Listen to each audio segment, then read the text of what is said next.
I spend most of my time helping high achievers get their brains out of fight or flight and back into flow.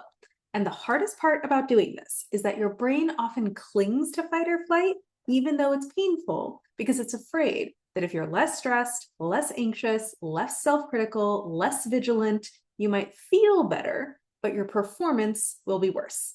And every high achiever I know, myself included, would choose feels bad plus good results over feels good but bad results any day of the week. But what if I told you that the choice is actually between feels bad plus good results and feels good plus great results? Which combination that you experience comes down to which type of motivation is driving you.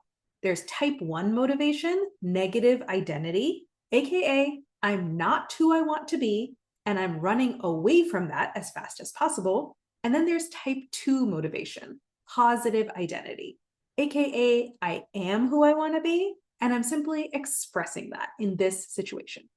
I want you to imagine a former Olympic athlete who has gotten out of shape in the last couple of years. They could say to themselves, "Ugh, I'm such a fat slob. I need to get my shit together."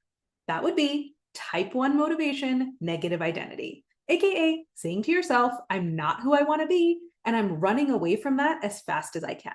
What is likely to happen next? First off, this person is not going to feel that great.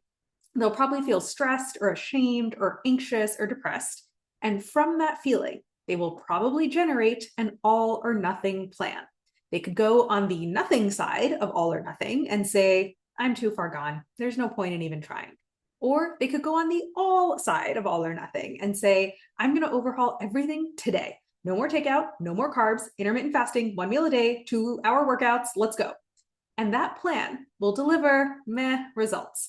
The nothing plan obviously delivers no results whatsoever, and the all plan only delivers short term results because inevitably the overly aggressive all plan is not sustainable for the amount of time it takes to both get into shape and stay in shape, which is the rest of your life. Now, that same person could also say to themselves, I am an Olympic athlete. I know exactly how to handle this situation. And that would be type 2 motivation, positive identity, aka saying to yourself, I am who I want to be, and I'm simply expressing that in this situation. Now, what's likely to happen next? First, they'll probably feel good, not happy or ecstatic or joyful, but they'll probably feel calm, committed, focused, purposeful, maybe even a little bit excited for the challenge that's in front of them. And from that feeling, they are going to make a really good plan. No all or nothing nonsense. They're going to take an objective look at where they are now. They're going to bring the best of their wisdom and knowledge and experience to bear, and they're going to make a realistic step-by-step plan for making progress. And they're going to adjust as they go, both as obstacles come up and as they get stronger and more capable of taking on more. And that plan is going to deliver great result. There's no giving up before they even begin. And there's also no burning out after 2 weeks because the plan was too aggressive. There's just steady progress day by day, which not only gets them to their destination, but actually keeps them there long term. Too many high achievers see the aggressive do it all plan that comes out of a negative identity as high performance. When you think that you're not who you want to be, the only two options that your brain can imagine are all or nothing. And so when I suggest to you, hey, do you think that do it all plan is maybe not that sustainable in the long term? Your brain snaps back, oh, so you want me to do nothing? You want me to give myself a free pass? You want me to congratulate myself for being terrible? And no, I don't want you to do any of those things. I just want you to do a 5-second check to see if there's a better way. Here's all you have to do. Ask your brain, how would the person I want to be handle this situation? And give your brain 5 full seconds to contemplate this question and come up with an answer. If your brain is screaming, don't make a fool of yourself in this meeting, ask your brain, how would a smart, capable person handle this meeting? If your brain is grumbling, you're so behind, you're such a mess, ask your brain, how would someone who's on top of things handle my schedule? Or if your brain is worrying, I don't know if I'm qualified enough to do what I'm being asked to do, ask your brain, how would a great leader handle doing something new? Give your brain 5 seconds to come up with an answer. And if you don't like your brain's answer, that's totally okay. You can just keep doing whatever you're doing before. I just want you to check because your fear brain is a dull axe and your flow brain is a sharp one.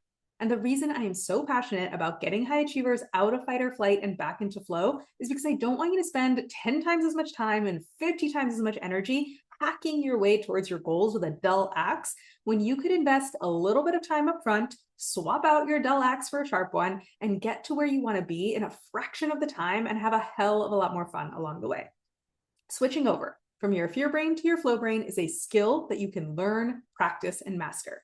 Today's article is just one technique that can help you make the switch. If you want to learn even more techniques for making the switch, and if you want to get my custom help for your specific situation, I want you to come talk to me. You can drop by anytime for a no strings attached coffee chat. It's not a sales pitch or a sales call, just an opportunity for us to talk about whatever's on your mind, and I'll give you a little bit of one-off coaching and brainstorming about your situation.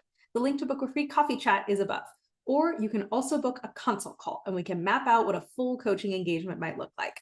I can't lock in this new skill of switching from your fear brain into your flow brain into your brain in one conversation, but I can lock it into your brain over the course of a whole coaching engagement. So let's start today. The link to book a free consult call is above. Or if you're listening on Instagram, all the links are in my bio. Or if you're listening on the podcast, all the links are in the episode description.